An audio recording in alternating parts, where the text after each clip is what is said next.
Airlangga Hartarto mundur dari jabatan Ketua Umum Partai Golkar. Selain alasan kemundurannya yang diduga berasal dari luar partai, publik juga bertanya-tanya siapa sosok yang akan memimpin Partai Pohon Beringin itu ke depan.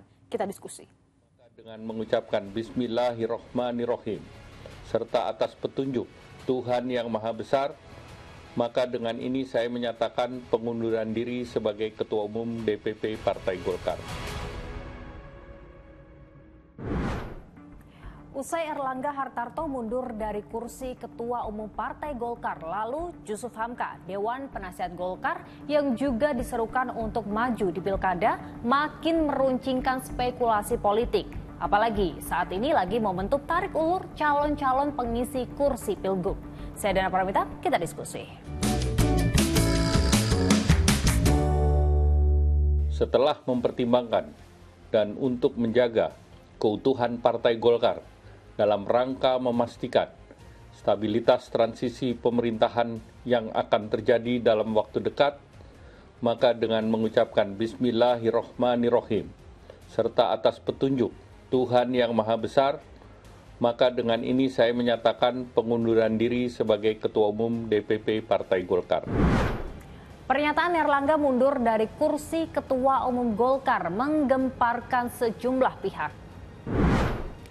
Terkesan mendadak dan tiba-tiba sehingga muncul spekulasi ada desakan dari pihak eksternal. Tapi hal ini dibantah oleh Partai Golkar. Ada desakan, Bang. Desakan dari eksternal. Ada. Oke, ya. Untuk Munas katanya dipercepat dan Munaslup gimana? Nanti baca aja surat pengunduran Pak Airlangga itu lengkap di sini.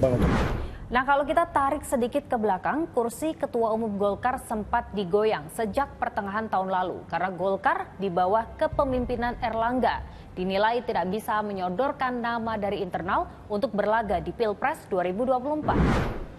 Tapi Partai Golkar mengusung pasangan Prabowo Gibran hingga terpilih sebagai Presiden dan Wakil Presiden periode 2024-2029.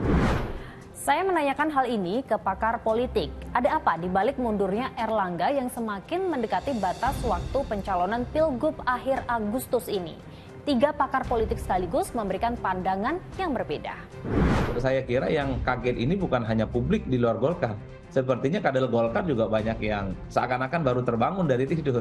Kenapa ketua umum Golkar, ketua umum mereka yang saat ini sebenarnya biasa-biasa saja, kondisinya baik-baik saja, kinerjanya diapresiasi publik, mampu meningkatkan elektabilitas Pileg Golkar di 2024, punya kontribusi terkait dengan pemenangan Pilpres, Prabowo dan Gibran, tapi tiba-tiba mundur. Saya kira kader-kader Golkar di bawah pastinya juga sedang bertanya-tanya, apakah gerangan yang terjadi dengan ketua umum mereka? Saya hanya memberikan satu jawaban yang mampu menciptakan kondisi semacam ini. Sepertinya ada kekuatan di luar Pak Airlangga yang kemudian membuat Pak Airlangga itu mendadak mengundurkan diri sebagai Ketua Umum Golkar. Ada yang merasa tidak nyaman dengan Airlangga yang dianggap bisa menjadi beban buat stabilitas entah koalisi Indonesia Maju atau pemerintahan politik Prabowo Gibran ke depan.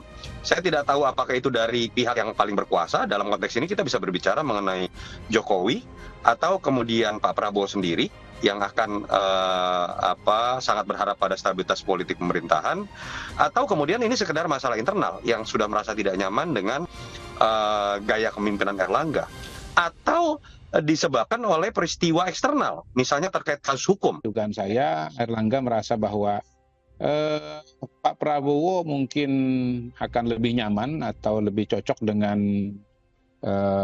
kepemimpinan yang baru ya ketimbang yang dia jalankan selama ini gitu, dan itulah kemudian yang menjadi pemicu kenapa mundurnya itu sekarang mungkin bisa dikaitkan kalau kita bicara peristiwa politik itu selain kabinet yang nantinya tentu akan keluar dari kantong Ketua Umum Partai Golkar, yang kedua juga adalah pilkada ya, karena pilkada akan didaftarkan calon-calonnya 27 sampai dengan 29 Agustus ini. Kondisi politik yang cair apalagi jelang pilkada, desakan eksternal. Lalu ada lagi analisa soal dugaan kasus hukum korupsi minyak goreng. Tapi Kejaksaan Agung memastikan kalau kasus yang mereka usut tidak dilakukan berdasarkan politisasi. Partai Golkar memastikan tidak ada kekosongan kepemimpinan seiring mundurnya Erlangga. Minggu malam pengurus Partai Golkar langsung berkumpul di kantor DPP. Mereka menyiapkan rapat pleno untuk menetapkan pelaksana tugas Ketua Umum Partai Golkar sebelum pelaksanaan Munas. Kami mentargetkan dalam 2 hari ke depan, tanggal 13 Agustus 2024, kita harus segera mengambil langkah-langkah dari DPP Partai Golkar, dan tadi disebutkan oleh Pak Adis bahwa di forum pleno tersebut nanti akan ditentukan siapa PLT Ketua Umum yang akan menjalankan tugas-tugas Ketua Umum hingga mengantarkannya kepada Munas tahun 2024. Menyusul Erlangga, Jusuf Hamka atau Babah Alun juga ikut mundur dari kepengurusan Partai Golkar.